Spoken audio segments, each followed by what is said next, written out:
ہر چیز کا ایک موقع اور ہر کام کا جو آسمان کے نیچے ہوتا ہے ایک وقت ہے۔ زمین پر رہتے ہوئے اور خدا کے ایمان میں چلتے ہوئے خدا میں ہم کس نیت، کس ارادے اور کس دل سے چل رہے ہیں، ایمان میں چلتے ہوئے خدا میں بہت خاص ہے۔ شالوم، مسیح یسوع میں سب کی سلامتی ہو۔ ہم اکثر جب مسیح میں ایمان میں چل رہے ہوتے ہیں تو اپنی موجودہ زندگی میں ان لفظوں کا اکثر استعمال کرتے ہیں کہ اب میں نے اپنا جیون خدا کو دے دیا ہے، مگر ایسا بالکل نہیں ہے۔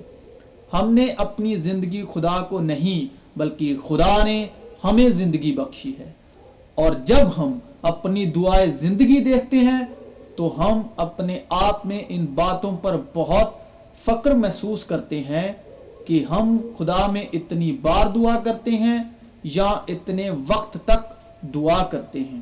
خدا جسم کے موافق بالکل نہیں دیکھتے کہ آپ کتنی دعا کرتے ہیں یا کتنی بار دعا کرتے ہیں۔ خدا یہ سب نہیں دیکھتے کہ آپ جسم کے موافق خدا میں کتنی مشقت کر رہے ہیں۔ خدا روح ہے۔ خدا صرف اتنا ہی دیکھتے ہیں کہ آپ کس دل اور کیسے ارادے سے یہ کر رہے ہیں۔ ہاں، کیونکہ لکھا ہے، کیونکہ میں تمہارے حق میں اپنے خیالات کو جانتا ہوں، خداوند فرماتا ہے۔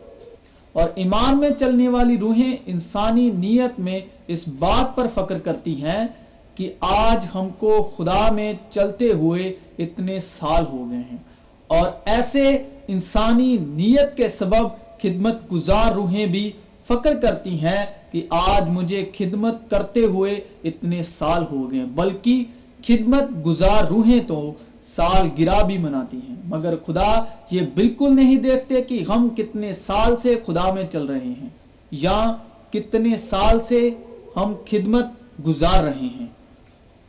خدا یہ دیکھتے ہیں کہ آپ اتنے سالوں میں کس ارادے، کس نیت سے خدا میں چل رہے ہیں، اور وہ ارادہ بہت سے ارادے نہیں بلکہ ایک ہی ارادہ ہے، اور وہ ایک ارادہ خدا کی طرف سے ہے یا نہیں، کیونکہ خدا ایک ہے، بہت سے ارادے نہیں بلکہ ایک ارادے سے، اور وہ ارادہ خدا کی روح کا ارادہ ہے یا آپ کی اپنی روح کا، وہ روحانی عقل کا ارادہ ہے یا جسمانی عقل کا، وہ خدا کی مرضی سے ہے یا آپ کی اپنی مرضی سے، کیونکہ انسان جسمانی بھی ہے اور روحانی بھی، آسمانی نیت بھی ہے اور جسمانی نیت بھی ہے، اور دلوں کو پرکھنے والا جانتا ہے کہ روح کی کیا نیت ہے۔ میں خداوند دل و دماغ کو جانچتا اور آزماتا ہوں تاکہ ہر ایک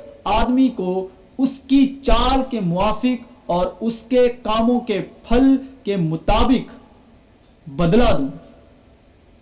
اگر کوئی میری باتیں سن کر ان پر عمل نہ کرے تو میں اس کو مجرم نہیں ٹھہراتا، کیونکہ میں دنیا کو مجرم ٹھہرانے نہیں بلکہ دنیا کو نجات دینے آیا ہوں۔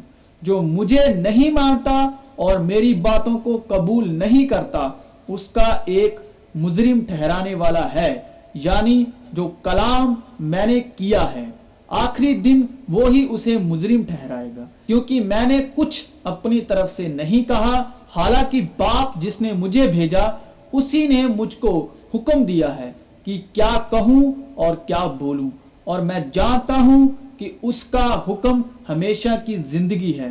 پس جو کچھ میں کہتا ہوں جس طرح باپ نے مجھ سے فرمایا ہے اسی طرح کہتا ہوں۔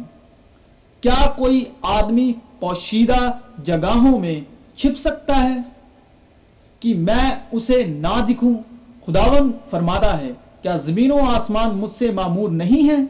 خداوند فرماتا ہے، میں نے سنا جو نبیوں نے کہا جو میرا نام لے کر جھوٹی نبوت کرتے اور کہتے ہیں کہ میں نے خواب دیکھا، میں نے خواب دیکھا۔ کب تک یہ نبیوں کے دل میں رہے گا کہ جھوٹی نبوت کریں؟ ہاں، وہ اپنے دل کی فریب کاری کے نبی ہیں۔ جو گمان رکھتے ہیں کہ اپنے خوابوں سے جو ان میں سے ہر ایک اپنے پڑوسی سے بیان کرتا ہے، میرے لوگوں کو میرا نام بھلا دیں، جس طرح ان کے باپ دادا بال کے سبب سے میرا نام بھول گئے تھے۔ جس نبی کے پاس خواب ہے وہ خواب بیان کرے، اور جس کے پاس میرا کلام ہے وہ میرے کلام کو دیانت داری سے سنائیں۔ گیہوں کو بھوسے سے کیا نسبت؟ خداوند فرماتا ہے، کیا میرا کلام آگ کی مانند نہیں ہے؟ خداوند فرماتا ہے، اور ہتھوڑے کی مانند جو چٹان کو چکنا چور کر ڈالتا ہے، اور ہتھوڑے کی مانند جو چٹان کو چکنا چور کر ڈالتا ہے۔ اس لیے دیکھ، میں ان نبیوں کا مخالف ہوں، خداوند فرماتا ہے، جو ایک دوسرے سے میری باتیں چراتے ہیں۔ دیکھ، میں ان نبیوں کا مخالف ہوں، خداوند فرماتا ہے، جو اپنی زبان کو استعمال کرتے ہیں۔ خداوند فرماتا ہے، دیکھ، میں ان کا مخالف ہوں جو جھوٹے خوابوں کی نبوت کہتے ہیں اور بیان کرتے ہیں، اور اپنی جھوٹی باتوں سے اور لفظانی سے میرے لوگوں کو گمراہ کرتے ہیں۔ لیکن میں نے نہ ان کو بھیجا نہ حکم دیا، اس لیے ان لوگوں کو ان سے ہرگز فائدہ نہ ہوگا، خداوند فرماتا ہے۔ اور جب یہ لوگ یا نبی یا کاہن تجھ سے پوچھیں کہ خداوند کی طرف سے برائے نبوت کیا ہے، تب تو ان سے کہنا، کون سا برائے نبوت؟ خداوند فرماتا ہے، میں تم کو پھینک دوں گا، اور نبی اور کاہن اور لوگوں میں سے جو کوئی کہے خداوند کی طرف سے برائے نبوت، میں اس شخص کو اور اس کے گھرانے کو سزا دوں گا۔ چاہیے کہ ہر ایک اپنے پڑوسی اور اپنے بھائی سے یوں کہے کہ خداوند نے کیا جواب دیا اور خداوند نے کیا فرمایا ہے، پر خداوند کی طرف سے برائے نبوت کا ذکر تم کبھی نہ کرنا، اس لیے کہ ہر ایک آدمی کی اپنی ہی باتیں اس پر بر ہوں گی، کیونکہ تم نے زندہ خدا رب الافواج ہمارے خدا کے کلام کو بگاڑ ڈالا ہے۔ پھر کسی سردار نے اس سے یہ سوال کیا کہ اے نیک استاد، میں کیا کروں تاکہ ہمیشہ کی زندگی کا وارث بنوں؟ یسوع نے اس سے کہا، تو مجھے کیوں نیک کہتا ہے؟ کوئی نیک نہیں مگر ایک، یعنی خدا، کیونکہ ایک ہی خدا ہے جو مقتونوں کو بھی ایمان سے اور نامقتونوں کو بھی ایمان ہی کے وسیلے سے راست باز ٹھہرائے گا۔ سن اے اسرائیل، خداوند ہمارا خدا ایک ہی خداوند ہے، کیونکہ خدا ایک ہے، اور خدا اور انسانوں کے بیچ میں درمیانی بھی ایک، یعنی مسیح یسوع جو انسان ہے۔ لیکن یہ بھی میں خواری سے ڈگمگاتے اور نشے میں لڑکھڑاتے ہیں، کاہن اور نبی بھی نشے میں چور اور میں غرق ہیں۔ وہ نشے میں جھومتے ہیں، وہ رویا میں خطا کرتے اور عدالت میں لغزش کھاتے ہیں، کیونکہ سب دسترخوان کائی اور گندگی سے بھرے ہیں، کوئی جگہ باقی نہیں۔ وہ کس کو دانش سکھائے گا؟ کس کو واعظ کر کے سمجھائے گا؟ کیا ان کو جن کا دودھ چھڑایا گیا، جو شاتیوں سے جدا کیے گئے؟ کیونکہ حکم پر حکم، حکم پر حکم، قانون پر قانون، قانون پر قانون ہے، تھوڑا یہاں تھوڑا وہاں۔ لیکن وہ بیگانہ لبوں اور اجنبی زبان سے ان لوگوں سے کلام کرائے گا جن کو اس نے فرمایا، یہ آرام ہے، تم تھکے ماندوں کو آرام دو، اور یہ تازگی ہے، پر وہ شہناوا نہ ہوئے۔ بس خداوند کا کلام ان کے لیے حکم پر حکم، حکم پر حکم، قانون پر قانون، قانون پر قانون، تھوڑا یہاں تھوڑا وہاں ہوگا، تاکہ وہ چلے جائیں اور پیچھے گریں اور شکست کھائیں اور دم میں پھنسیں اور گرفتار ہوں۔ باپ مجھ سے اس لیے محبت رکھتا ہے کہ میں اپنی جان دیتا ہوں تاکہ اسے پھر لے لوں۔ کوئی اسے مجھ سے چھینتا نہیں، بلکہ میں اسے آپ ہی دیتا ہوں۔ مجھے اس کے دینے کا بھی اختیار ہے اور اس کے پھر لینے کا بھی اختیار ہے۔ یہ حکم میرے باپ سے مجھے ملا اور میں جانتا ہوں کہ اس کا حکم ہمیشہ کی زندگی ہے۔